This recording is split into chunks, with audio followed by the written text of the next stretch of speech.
first of all,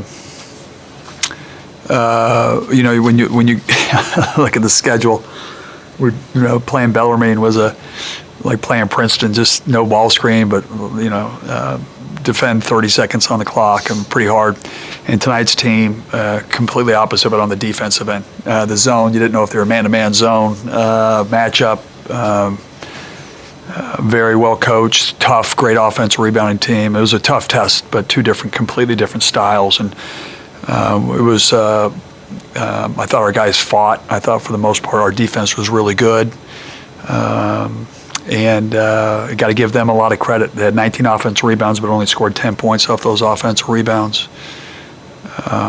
But we've got to do better to close out a game. I felt like we could have got separation. There was a couple plays that we just need to improve on, but we were able to win and learn from those mistakes. And excited to have Severe back. That was a lot of fun, and he's a pretty exciting player. And we'll just got to go back to the drawing board, watch tape, get better.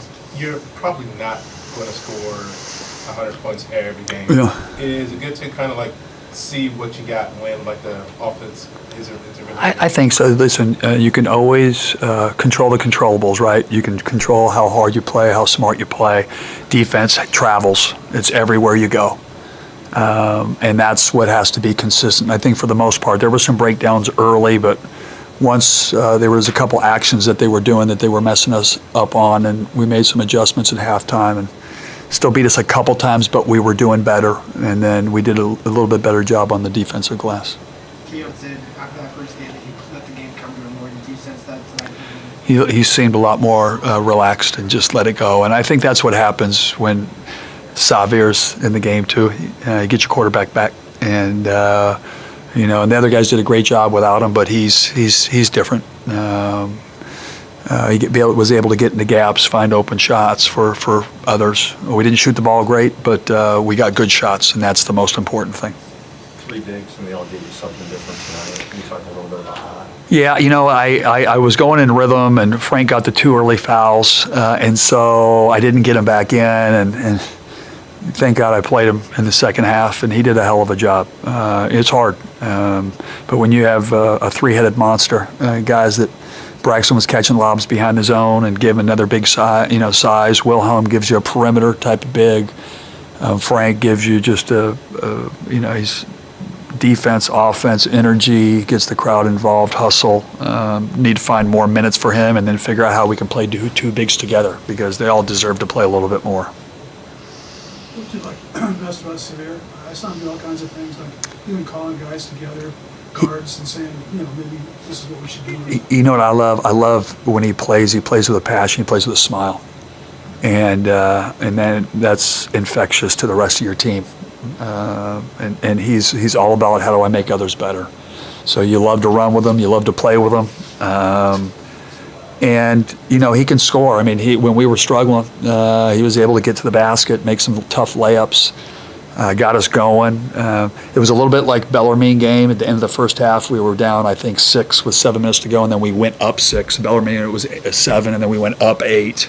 So we ended up at the end of the first half, I thought, pretty well to give us the 6-point lead.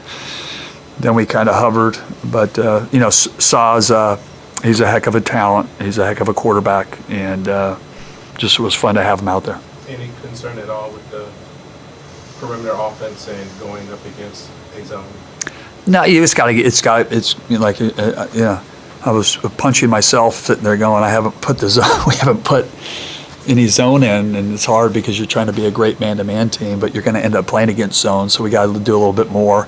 But even like our zone compared to some other team zones, it's a different zone, the way that they played it. I mean, they were jumping ball screens. They were all of a sudden in a man. They were moving cutters on the baseline. It was good defense disrupts flow and rhythm, and that definitely did that for us tonight. And we need to get more organized at the end. We were I thought, playing and getting a good rhythm, but we had to get a little bit more organized. When we were organized, we scored. And so we'll get better at that. Did you like everybody top shots like you were?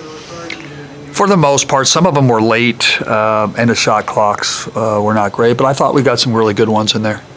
But when you have a flow and you're getting in transition or you're doing that, it just seems like you just make more of them, and we weren't in transition as much as we normally are. But to score 75 points against a team like that, it's still, it's still pretty darn good. It's early, but how do you get Moses going? And is his shot just not there yet? No, I think it's just going to be, trust me, he's one of the best shooters that I've ever seen. And so the guys keep saying, I'm going to find you. You better keep shooting. If you don't shoot, I'm taking you out. How about that?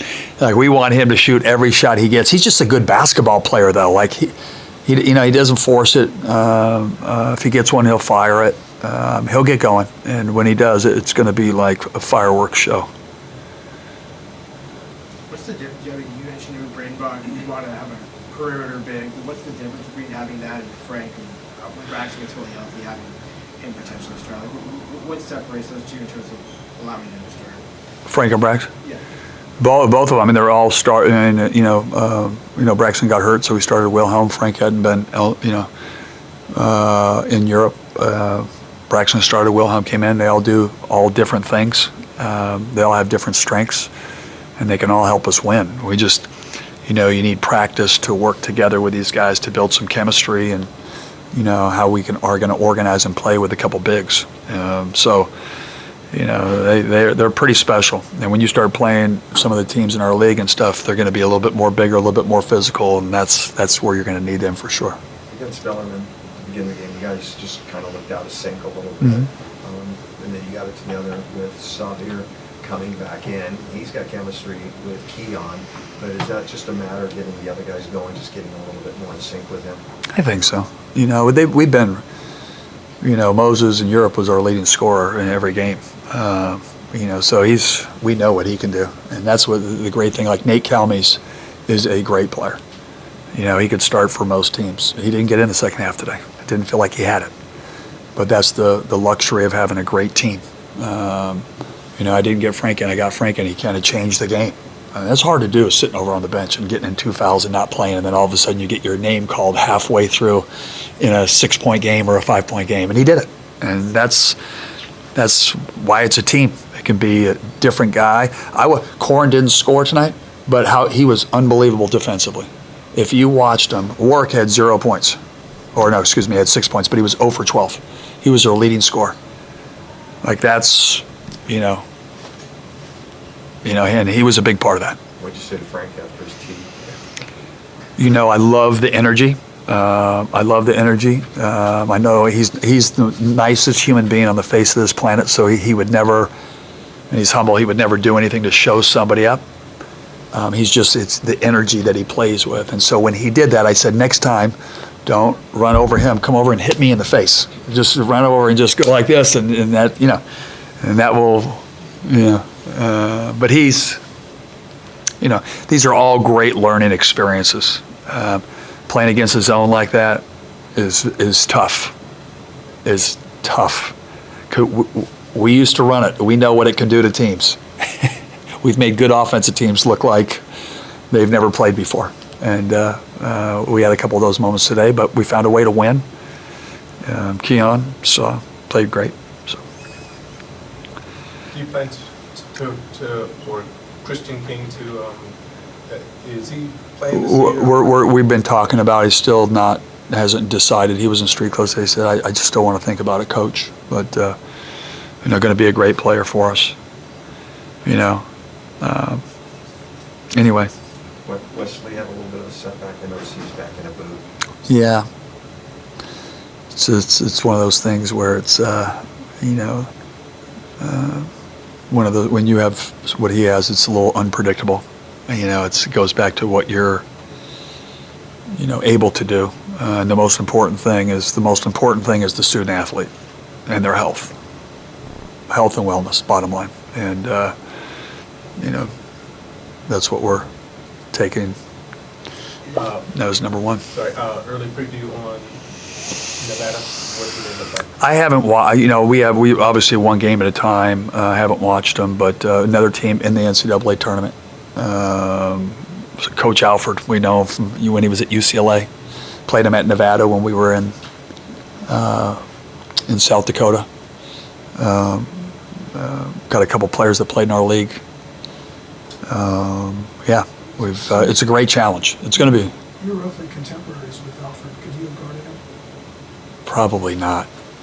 And they run the same play that they ran for him and they run for Jared Lucas. Steve Alford, when I was a kid, I idolized. He was, a two guard? Are you kidding me? He was like, him and Rex Chapman were my guys. His jumper was sweet. Even when I started working out, he did a shooting video that I could still tell you today. He had put a ball in a chair and he'd come off a screen and shoot it. And he did it with, like, you know, everybody today has a shooting machine or a toss back or 3 managers passing. He would come off and work out, shoot it, put the ball back, come over here, shoot it, put the ball back. It was just awesome. I idolized him. He's a heck of a coach too. He's won a lot of games, but what a great player. Thanks, Coach. All right, guys. Thank you.